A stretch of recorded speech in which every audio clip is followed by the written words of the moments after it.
ശ്രീ മൊയ്തീൻ കുട്ടി പുള്ളിക്കൽ, ശ്രീ അഹമ്മദ് മാഷ് പറഞ്ഞത് അങ്ങ് കേട്ടു.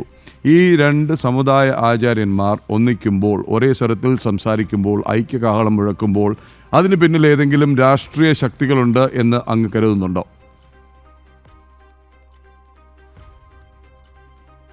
കേരളത്തിലെ ഭൂരിപക്ഷ സമുദായത്തിലെ രണ്ട് പ്രബല ജാതി വിഭാഗങ്ങളായി NSSഉം SNDPയും യോജിക്കുന്നത് ഏതെങ്കിലും രാഷ്ട്രീയ താല്പര്യങ്ങൾക്ക് വേണ്ടിയാണ് എന്ന് കരുതാൻ തീർച്ചയായും ന്യായമില്ല.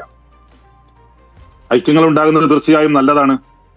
ഹൈന്ദവ സമൂഹത്തിന്റെ ജാതി വ്യവസ്ഥകൾക്കിടയിലാണെങ്കിലും, ക്രിസ്ത്യൻ കമ്മ്യൂണിറ്റിക്കിടയിലെ വിഭാഗീയതകൾക്കിടയിലാണെങ്കിലും, മുസ്ലിം സമുദായത്തെ വിഭാഗീയതകൾക്കിടയിലാണെങ്കിലും മനുഷ്യർക്കിടയിൽ ഐക്യമുണ്ടാകുന്നത് വളരെ നല്ല കാര്യം.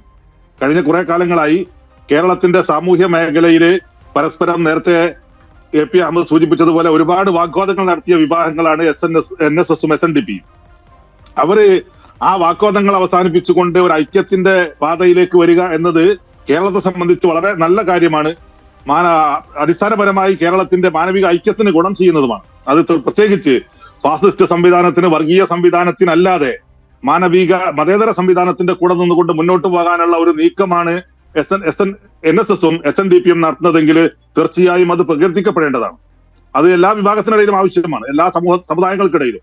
ആ ഐക്യം തീർച്ചയായും കേരളത്തിന്റെ ജനാധിപത്യത്തെയും കേരളത്തിന്റെ മതേതരത്വ സംവിധാനത്തെയും ശക്തിപ്പെടുത്തി മുന്നോട്ട് കൊണ്ടുപോകാനാണെങ്കിൽ അത് തീർച്ചയായും കേരളത്തിന് ഗുണകരമായി മാറും എന്ന കാര്യത്തിൽ സംശയമില്ല. ഇത് എല്ലാ വിഭാഗങ്ങൾക്കിടയിലും ഐക്യം ആവശ്യമായ ഒരു ഘട്ടത്തിലാണ് നമ്മുടെ കേരളം നിലനിൽക്കുന്നത്. ആ സാഹചര്യത്തിൽ തീർച്ചയായും ഈ രണ്ട് വിഭാഗങ്ങൾ തമ്മിലുണ്ടാകുന്ന ഐക്യം ഒന്നിച്ച് മുന്നോട്ട് പോവുക എന്നത് തീർച്ചയായും വളരെ നല്ല സംഗതിയാണ്.